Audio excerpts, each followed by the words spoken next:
এই সিরিজের তৃতীয় ভিডিওতে আজকে আমরা আলোচনা করব 1857 খ্রিস্টাব্দের মহাবিদ্রোহের প্রকৃতি ও চরিত্র সম্পর্কে। এ প্রসঙ্গে বলা যায় 1857 খ্রিস্টাব্দের মহাবিদ্রোহের চরিত্র নির্ধারণে সবচেয়ে বড় অন্তরায় বা বাধা হয়ে দাঁড়িয়েছিল সমকালীন ঐতিহাসিকদের তথ্যের অভাব। কেননা তৎকালীন সময়ে বিদ্রোহী নেতা বা বিদ্রোহের সঙ্গে যুক্ত ব্যক্তিগণ এমন কোন রচনা, দলিল বা চিঠিপত্র রেখে যাননি যার ভিত্তিতে 1857 খ্রিস্টাব্দের মহাবিদ্রোহের চরিত্র সঠিকভাবে নির্ধারণ করা যাবে। সুতরাং মহাবিদ্রোহের এতদিন পরে কোনো ভারতীয়র পক্ষে নির্ভীক বা পক্ষপাতহীনভাবে এর ইতিহাস রচনা করা সম্ভব ছিল না। কাজেই মহাবিদ্রোহের চরিত্র সম্পর্কে আলোচনা করতে গেলে বিভিন্ন ঐতিহাসিক ও ইতিহাসবিদদের যুক্তি তর্কের উপরই নির্ভরশীল হতে হয়। আর 1857 খ্রিস্টাব্দের মহাবিদ্রোহের চরিত্র ও প্রকৃতি নিয়ে বিভিন্ন ঐতিহাসিক বিভিন্ন রকম যুক্তি দেন। কিছু কিছু ঐতিহাসিকরা মনে করেন এই বিদ্রোহকে সেপাই বিদ্রোহ ছাড়া আর কিছুই বলা চলে না। আবার কেউ কেউ বলেন এই বিদ্রোহ ছিল সামন্ততান্ত্রিক বিদ্রোহ। আবার কারো মতে এই বিদ্রোহ ছিল স্বাধীনতার প্রথম যুদ্ধ। আবার কেউ বা এই বিদ্রোহকে জাতীয় বিদ্রোহ বলার পক্ষপাতী। আমরা এক এক করে ঐতিহাসিকদের এই সমস্ত মতবাদগুলি এবং যুক্তিগুলি নিয়ে আলোচনা করব। প্রথমেই দেখে নেওয়া যাক কোন কোন ঐতিহাসিক 1857 খ্রিস্টাব্দের মহাবিদ্রোহকে সেপাই বিদ্রোহ বলে উল্লেখ করেছেন। এ প্রসঙ্গে বিখ্যাত ঐতিহাসিক sir John Lawrence, Akshay Kumar Dutta, Harishchandra Mukhopadhyay, দাদাভাই নৌরোজি প্রমুখের নাম বিশেষভাবে উল্লেখযোগ্য, যারা এক বাক্যে এই বিদ্রোহকে সেপাই বিদ্রোহ বলে উল্লেখ করেছেন। অবশ্য তারা তাদের মতের সমর্থনে যুক্তিও দেখিয়েছেন।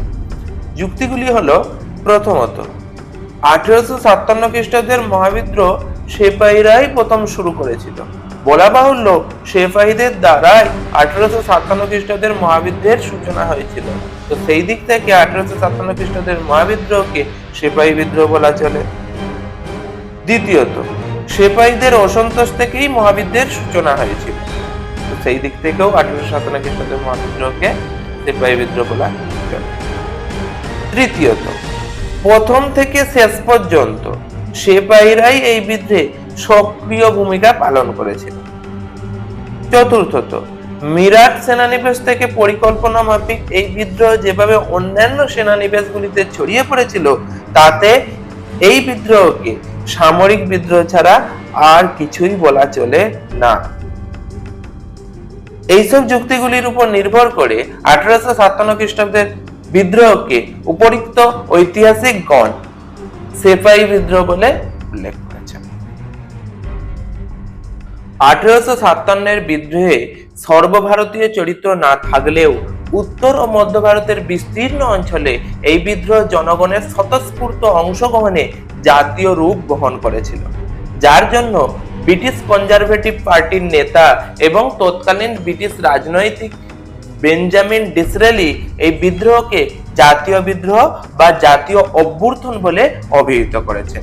আবার ডক্টর সুরেন্দ্রনাথ সেন যথার্থই বলেছেন, ধর্ম নাশের বিরুদ্ধে ও ধর্মীয় উদ্দেশ্যে সেপাই বিদ্রোহ শুরু হলেও তা জাতীয় স্বাধীনতার যুদ্ধরূপে সমাপ্ত হয়। সুতরাং উপরিক্ত ঐতিহাসিকগণ 1857 খ্রিস্টাব্দের বিদ্রোহকে এক কথায় জাতীয় বিদ্রোহ বলতেই বেশি পক্ষপাতী। তারা তাদের মতের সমর্থনে যুক্তিও দেখিয়েছেন। যুক্তিগুলি হলো, প্রথমত, পূর্ববর্তী বিদ্রোহগুলির তুলনায় 1857 খ্রিস্টাব্দের বিদ্রোহের ব্যাপকতা ও গণসমর্থন ছিল ব্যাপক। পূর্ববর্তী বিদ্রোহগুলিতে এত গণসমর্থন ও ব্যাপকতা দেখা যায়নি।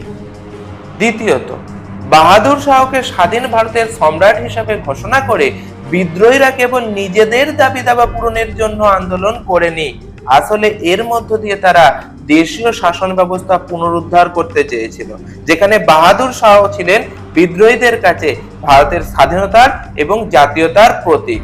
ব্যক্তি স্বার্থে এই বিদ্রোহ পরিচালিত হলে কখনোই বিদ্রোহীরা এমনটি করত না। এসব থেকেই বোঝা যায় বিদ্রোহীরা দেশপ্রেমের দ্বারা উদ্দীপ্ত হয়ে এই বিদ্রোহে সামিল হন। তৃতীয়ত, ভারতের সকল শ্রেণীর মানুষ এই বিদ্রোহে যোগ না দেওয়ার জন্য 1857 সালের বিদ্রোহকে যদি স্বাধীনতা যুদ্ধ বা জাতীয় সংগ্রাম বলা না যায়, তাহলে ইতিহাসে এমন অনেক বিদ্রোহ আছে যাকে জাতীয় সংগ্রাম বা স্বাধীনতা যুদ্ধ বলা যাবে না। যেমন আমেরিকার স্বাধীনতা যুদ্ধে বহু আমেরিকান যোগ দেয়নি, তারা জাতীয় সংগ্রামে ইংল্যান্ডকে সমর্থন করেছিল। আবার ইতালির স্বাধীনতা যুদ্ধে বহু ইতালীয় অস্ট্রিয়ার সমর্থক ছিল। তা সত্ত্বেও এগুলি জাতীয় সংগ্রাম হলে 1857 সালের মহাবিদ্রোহের সময় কিছু মানুষ ইংরেজদের সমর্থন করেছিল বলে একে জাতীয় সংগ্রাম বলা যাবে না, এই যুক্তির কোনো সারবত্তা নেই।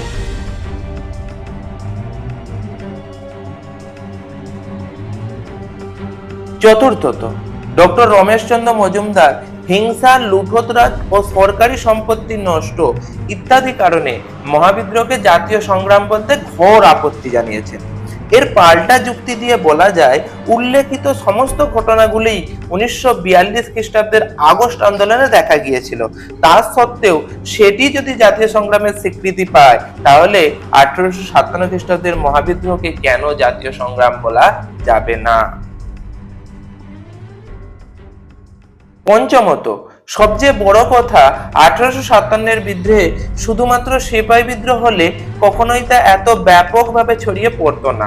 তাছাড়া 1857 বিদ্রোহ যদি শুধু সিপাহী বিদ্রোহই হয়, তাহলে অযোধ্যাতে সিপাহীদের বিদ্রোহ শুরু করার অনেক আগেই সেখানকার জনগণ কেন বিদ্রোহ শুরু করে দিয়েছিল? এগুলির কোনোটিরই সুসংগত উত্তর দিতে পারেনি যারা মহাবিদ্রোহকে জাতীয় সংগ্রাম বলার বিরোধিতা করেছেন। তাই উপরিক্ত যুক্তিগুলির পরিপ্রেক্ষিতে 1857 খ্রিস্টাব্দের মহাবিদ্রোহকে জাতীয় বিদ্রোহ বলা যথেষ্ট যুক্তিসঙ্গত। 1857 খ্রিস্টাব্দের বিদ্রোহ ছিল ব্রিটিশ শাসনের বিরুদ্ধে ভারতের প্রথম বৃহৎ সশস্ত্র আন্দোলন। 1857 খ্রিস্টাব্দের মহাবিদ্রোহের প্রকৃতি নির্ণয়ে সামরিক বিদ্রোহের তত্ত্ব এবং জাতীয় সংগ্রামের তত্ত্বের বাইরেও আরো একটি তত্ত্ব উঠে আসে, সেটি হলো সামন্ত বিদ্রোহের তত্ত্ব।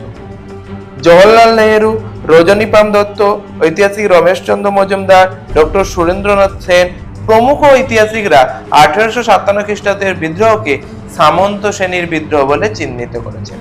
তবে 1857 খ্রিস্টাব্দের মহাবিদ্রোহকে সামন্ততান্ত্রিক অভ্যুত্থান বা বিদ্রোহ বলা কতটা যুক্তিযুক্ত তার নিম্নে আলোচনা করা হলো। প্রথমত, 1857 খ্রিস্টাব্দে মহাবিদ্রোহের নেতৃত্ব ছিল সামন্ত শ্রেণীর হাতে। এটাই প্রমাণ করে এই বিদ্রোহের মধ্য দিয়ে সামন্ত শ্রেণী তাদের ক্ষমতা পুনরুদ্ধার করতে চেয়েছিল। বহু জমিদার, তালুকদার এই বিদ্রোহের নেতৃত্ব দেন। এ প্রসঙ্গে সামন্ত শ্রেণীর অন্যতম প্রতিনিধি নানা সাহেব, লক্ষ্মীবাই, কোনোয়ার সিং প্রমুখের নাম বিশেষভাবে উল্লেখ করা যেতে পারে, যারা এই বিদ্রোহের নেতৃত্ব দিয়েছিল।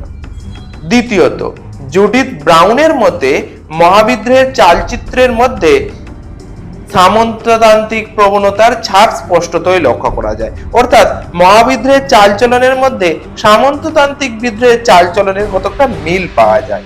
তার মতে এই বিদ্রোহে সামন্তরা নেতৃত্ব দেন, তারাই ছিলেন যাবতীয় সিদ্ধান্ত নেওয়ার অধিকারী। স্থানীয় কৃষক, জনসাধারণ তাদের প্রতি আনুগত্য জানান। আনুগত্য কেন্দ্রিক এই পরস্পর সামন্ত ব্যবস্থার একটি অন্যতম বৈশিষ্ট্য ছিল, যা মহাবিদ্রোহে লক্ষ্য করা যায়। এইসব দিক থেকে 1857 খ্রিস্টাব্দের মহাবিদ্রোহকে সামন্ততান্ত্রিক বিদ্রোহ বলাও যুক্তিযুক্ত। আবার অন্যদিকে বিনায়ক দামোদর সাভারকারী সর্বপ্রথম 1857 খ্রিস্টাব্দের বিদ্রোহকে ভারতের জাতীয়তাবাদের ইতিহাস চর্চার আওতার মধ্যে নিয়ে আসেন। 1909 খ্রিস্টাব্দে ইন্ডিয়ান ওয়ার ইন্ডিপেন্ডেন্স নামক গ্রন্থে তিনি সর্বপ্রথম 1857 খ্রিস্টাব্দের মহাবিদ্রোহকে ভারতের প্রথম স্বাধীনতা যুদ্ধ বলে অভিহিত করেন। তার মতে স্বধর্ম ও স্বরাজের জন্য হিন্দু মুসলিম ঐক্যবদ্ধভাবে 1857 খ্রিস্টাব্দের যে সংগ্রাম শুরু করেছিল তা নিঃসন্দেহে ছিল একটি জাতীয় সংগ্রাম এবং ভারতের প্রথম স্বাধীনতা যুদ্ধ। তিনি তার বক্তব্যের সমর্থনে যুক্তি দেখিয়েছেন যে, প্রথমত, ভারতের স্বাধীনতা আন্দোলন বলতে যদি ইংরেজ বিতাড়নকে বোঝায়, তাহলে 1857 খ্রিস্টাব্দের বিদ্রোহে বিদ্রোহীরা তো এই লক্ষ্য সামনে রেখেই বিদ্রোহ শুরু করেছিল।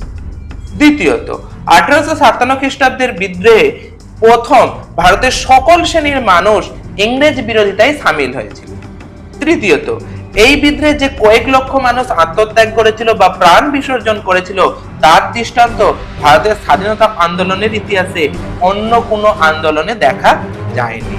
উপরিক্ত কারণগুলির জন্য ঐতিহাসিকগণ 1857 খ্রিস্টাব্দের মহাবিদ্রোহকে ভারতের প্রথম স্বাধীনতা যুদ্ধ বলে উল্লেখ করেছেন। বিভিন্ন ঐতিহাসিকদের দৃষ্টিতে 1857 খ্রিস্টাব্দের বিপ্লব, সেপাই বিদ্রোহ বা রাজনৈতিক সংগ্রাম যাই হোক না কেন, এটা ঠিক যে এর পূর্বে ভারতের এত বিশাল অঞ্চল জুড়ে মানুষের সংঘবদ্ধ ও ব্যাপক বিদেশি বিরোধী অভ্যুত্থান আগে ঘটেনি এবং এত দীর্ঘ সময় ধরে তা স্থায়ীও হয়নি। অনেক ক্ষেত্রে জাগরণ ছিল স্বতঃস্ফূর্ত, আবার বিদ্রোহ দমনকালে এর জনপ্রিয়তা প্রকাশ পায়। ইংরেজ বাহিনী শুধুমাত্র বিদ্রোহী সেপাহী বা বিদ্রোহের নেতৃত্ব দানকারী জমিদার, তালুকদার বা অভিজাতদের দমন করেই কিন্তু ক্ষান্ত হয়নি।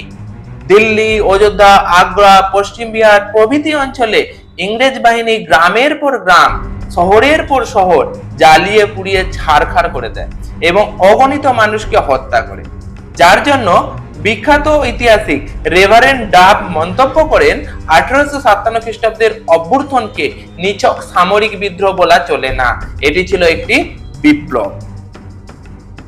উপরিক্ত সমস্ত যুক্তি তর্কগুলি আলোচনা করলে একথা বোঝা যাবে যে সেপাই বিদ্রোহের প্রকৃতি যে কি ছিল তা এক কথায় বলা খুবই কষ্টসাধ্য ব্যাপার। এই বিদ্রোহের প্রকৃতি নিয়ে যেসব মত উঠে আসে তার প্রত্যেকটি সুনির্দিষ্ট যুক্তি আছে, আবার এইসবের পাল্টা যুক্তিও আছে। তাই এই বিদ্রোহ যে কি ছিল তা সম্পূর্ণভাবে এক কথায় বলা খুবই দুঃসাধ্য।